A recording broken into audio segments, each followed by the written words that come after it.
ভাৰতবৰ্ষৰ 5খন ৰাজ্যৰ নিৰ্বাচন সম্পৰ্কত এক্সিট পোল বিভিন্ন সংস্থাসমূহে প্ৰকাশ কৰিছে আৰু আমি সেই এক্সিট পোলৰ ফলাফলসমূহ দেখিছো, লক্ষ্য কৰিছো।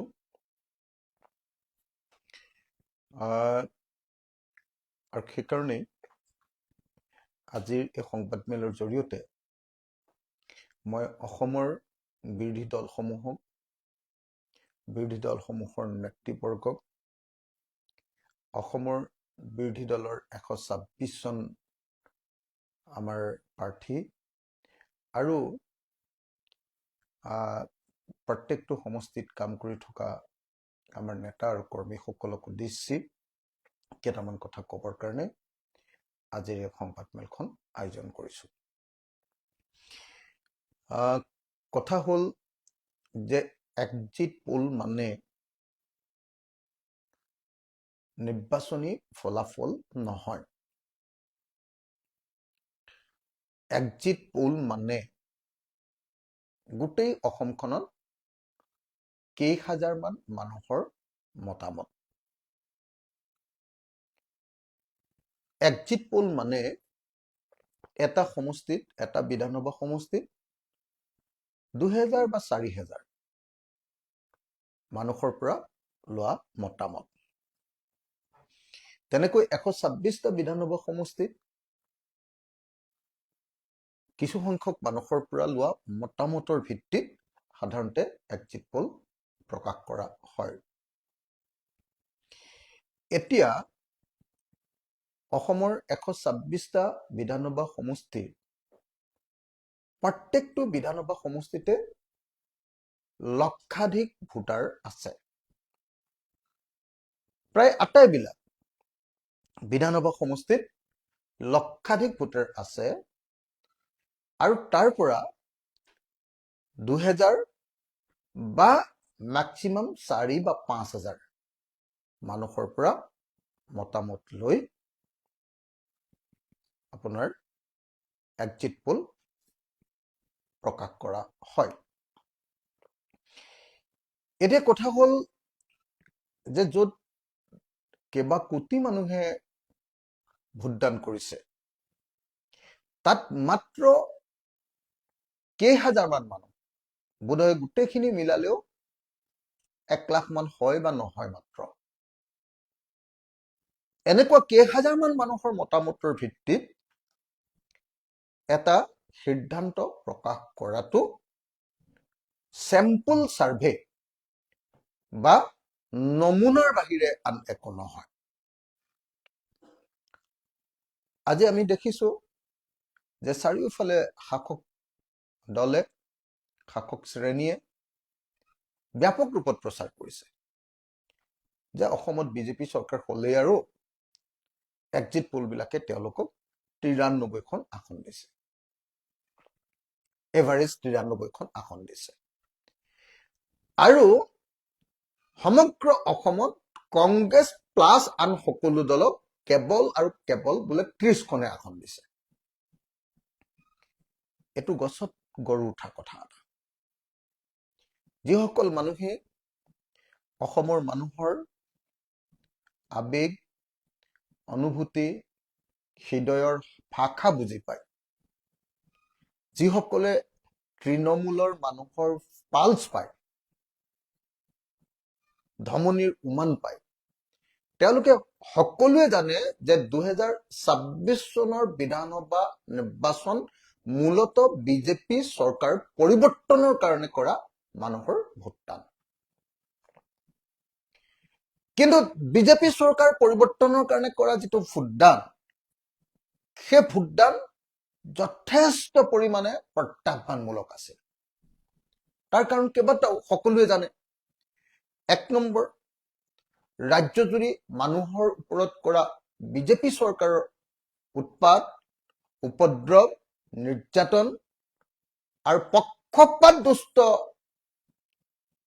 ৰাজনৈতিক আৰু আইনী আচৰণ। সেইকাৰণে সমগ্ৰ ৰাজ্যজুৰি মানুহ এই বিজেপি চৰকাৰৰ বিৰুদ্ধে কম্পিত হৈ আছিল, ভয় খাই আছিল, ভয়াৰ্ত হৈ আছিল। সকলো মানুহৰ গণতান্ত্ৰিক অধিকাৰ হৰণ কৰি কবলৈ গলে কৌটিল্যই কোৱা জনতাক আধা পেটি কৰি ৰাখিবা আৰু ডিঙিত গছক মাৰি ৰাখিবা, সেই নীতিত বিশ্বাস কৰি বিজেপি চৰকাৰে শাসন কাৰ্য চলাইছিল। গতিকে যি জনতাক আধা পেটি কৰি ৰাখিছিল, যি জনতাক সেই আধা পেটি ভাত খাবৰ কাৰণে চৰকাৰে ব্যৱস্থা কৰি দিছিল, আৰু যি জনতাক সেই আধা পেটি ভাত খুৱাই ডিঙিতে গছক মাৰি ৰাখিছিল, সেই বঞ্চিত জনতা,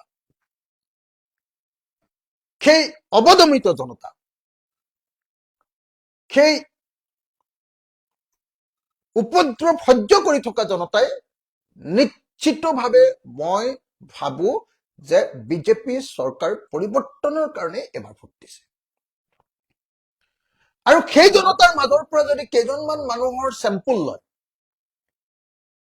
ইলেকশ্যনৰ ৰিজাল্ট নিদিয়া পৰ্যন্ত, নতুন চৰকাৰ গঠন নোহোৱা পৰ্যন্ত নিশ্চিতভাৱে জনগণৰ সেই মানুহবিলাকে শাসক দলকে ভোট দিয়া বুলি কব। কাৰণ সকলোৱে দেখিছে যে বিজেপি চৰকাৰে সংবাদ মাধ্যম, ইলেকশ্যন কমিশ্যন, পুলিচ, মিলিটাৰী, প্ৰশাসন সকলোকে নিজৰ কামত খটুৱাইছে।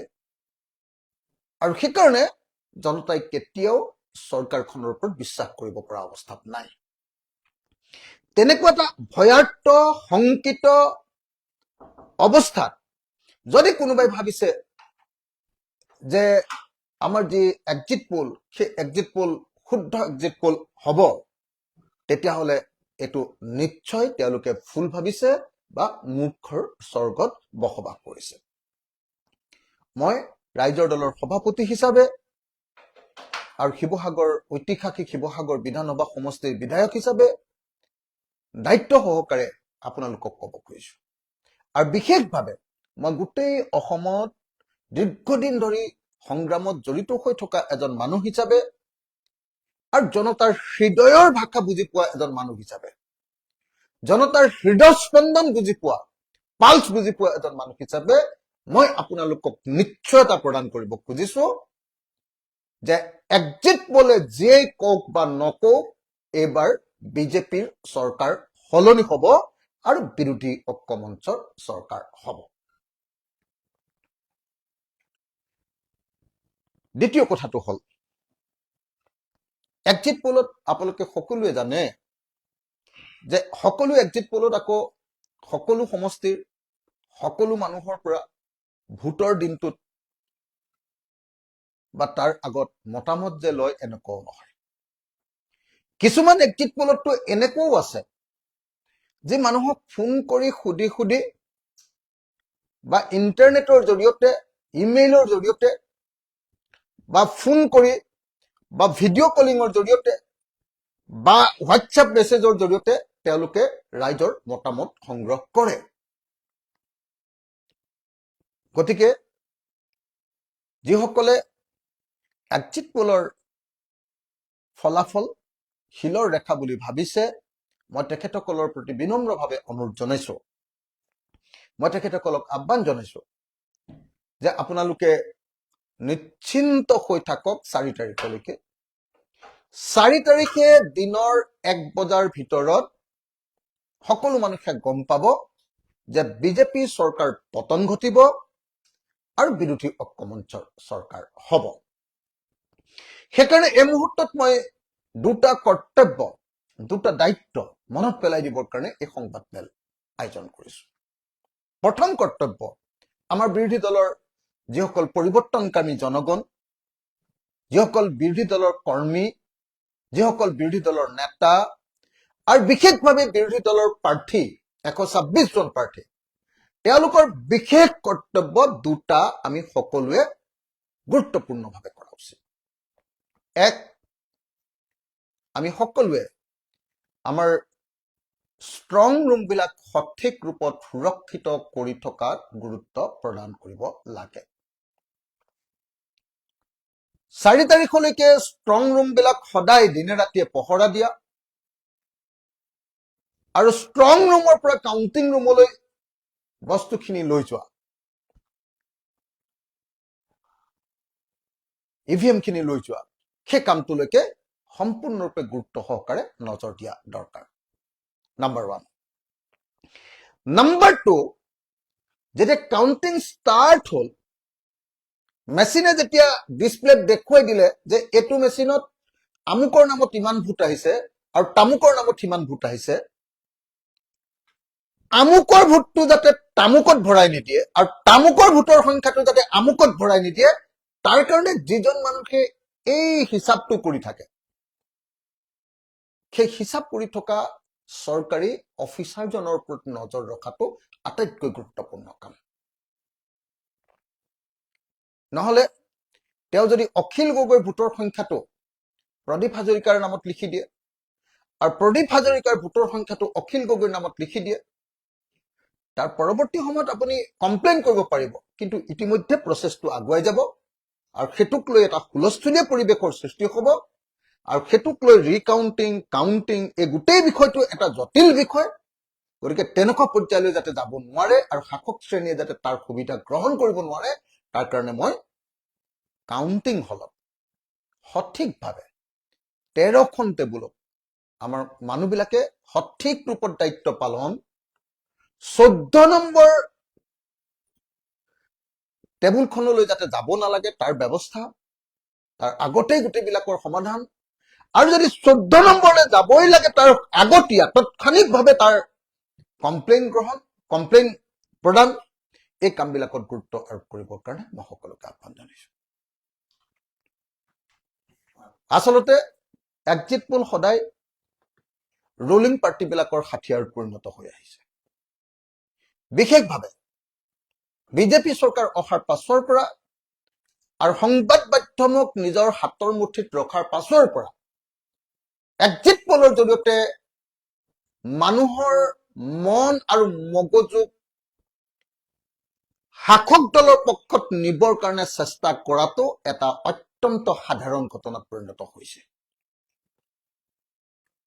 কিন্তু আমি দেখিছিলো যে 2016 চনৰ বিধানসভা নিৰ্বাচন, সেই সময়ত কংগ্ৰেছ দল সাংঘাতিকজনে জয়ী হ'ব বুলি এক্সিট পোল দিয়া হৈছিল, কিন্তু আমি দেখিলো যে 2016 চনত অসমৰ ৰাইজে কংগ্ৰেছক পৰাভূত কৰিলে, বিজেপিক শাসনলৈ আনিলে। ঠিক একেই মুডত এবাৰ, ঠিক একেই মুডত, কিন্তু অলপ চাইলেণ্টলি। তেতিয়া যিহেতু কংগ্ৰেছৰ চৰকাৰ আছিলে আৰু কেন্দ্ৰত যিহেতু বিজেপি চৰকাৰ আহিছিলে, গতিকে মানুহে কবলৈ অলপ সাহস কৰিছিলে যে আমি পৰিৱৰ্তন কৰিম।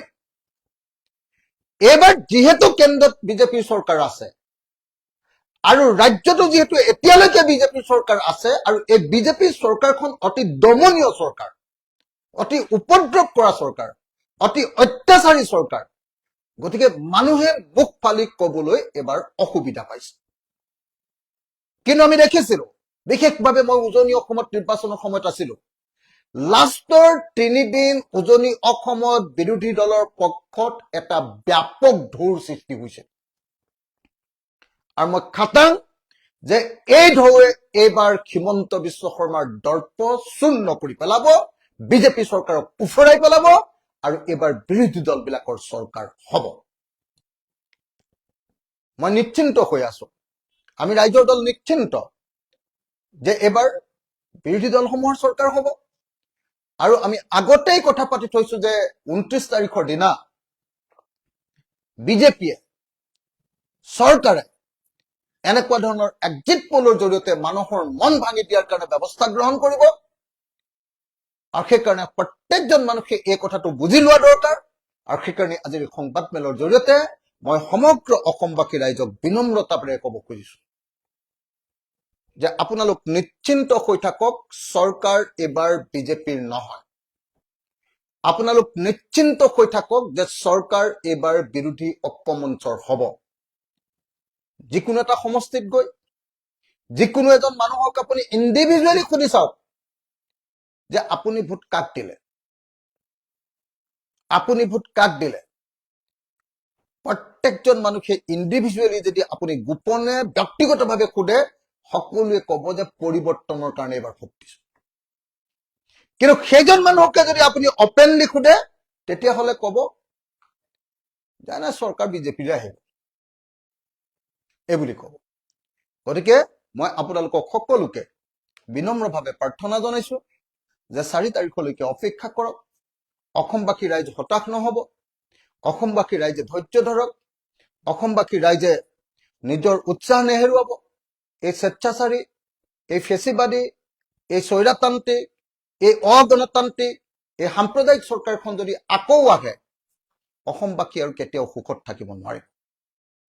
অসমবাসীৰ ব্যৱসায় বাণিজ্য সকলোবিলাক ধ্বংস হৈ যাব। অসমবাসীৰ বস্তুৰ মূল্যবৃদ্ধিয়ে অসমবাসীক খতম কৰি পেলাব।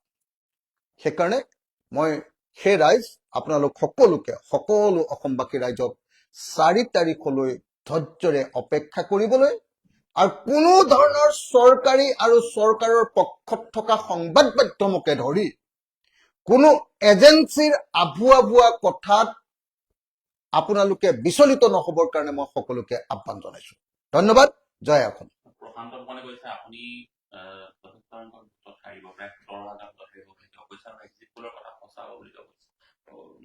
আৰু আপোনাৰ আৰু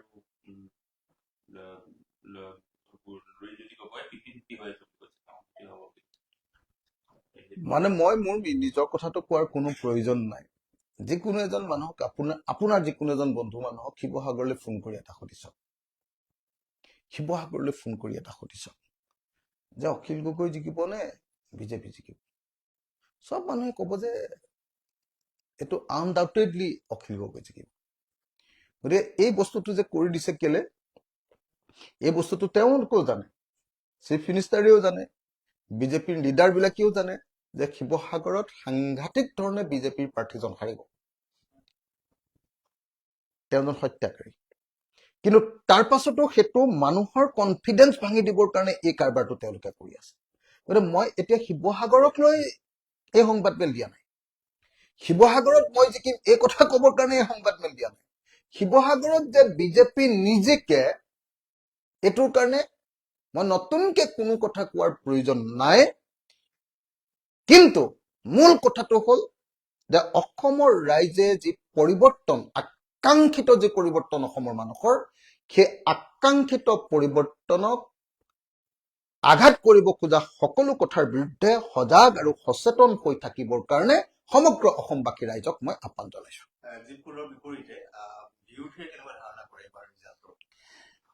মই ভাবো যে এইবাৰ চৰকাৰ ডেফিনেটলি এইবাৰ চৰকাৰ বিৰোধী দলসমূহৰ হ'ব আৰু আমি 70+ আসনত আমি বিৰোধী দলসমূহ জয়ী হ'ম। মই ভাবো যে বিজেপি দল NDA গোটেইবিলাক মিলি 40+, তেওঁলোকে 40+ সিট থাকিব আৰু আমাৰ 70+ সিটত আমি জয়ী হ'ম। আপোনালোকে নিশ্চয় দেখিবলৈ পাব যে উজনি অসমত এবাৰ ধুমুহা আহিছে আৰু নামনি অসমততো আপুনি জানে, নামনি অসমত গুৱাহাটীত বাদ দি বাকী অঞ্চলবিলাকত বিজেপি জিকিব পৰা বেছি সিটেই নাই। গতিকে একদম নিশ্চিন্ত হৈ থাকক যে এবাৰ বিজেপি পৰাভূত হ'ব, 40+ সিটত NDA ৰৈ যাব আৰু বিৰোধী পক্ষই 70+ সিটত জয়ী হ'ব। এইটো হ'ল আমাৰ এছেছমেণ্ট। আৰু এটা সমষ্টি ভিন সমষ্টিটো ৰাইজৰ দলে জয়লাভ কৰিব বুলি প্ৰায় সমষ্টিটোৱে মানে মইতো ইণ্ডিভিজুৱেলি এটা সমষ্টি চোৱা নাই এক্সিট পোল, মানে এইটোতো সামগ্ৰিকটোহে দিছে, কেইটা পাব কেইটা নাপাব। কিন্তু মই ভাবো যে ৰাইজৰ দলক তেওঁলোকে, মই দেখিছো যে কোনোবাই 2টা, কোনোবাই 4টা,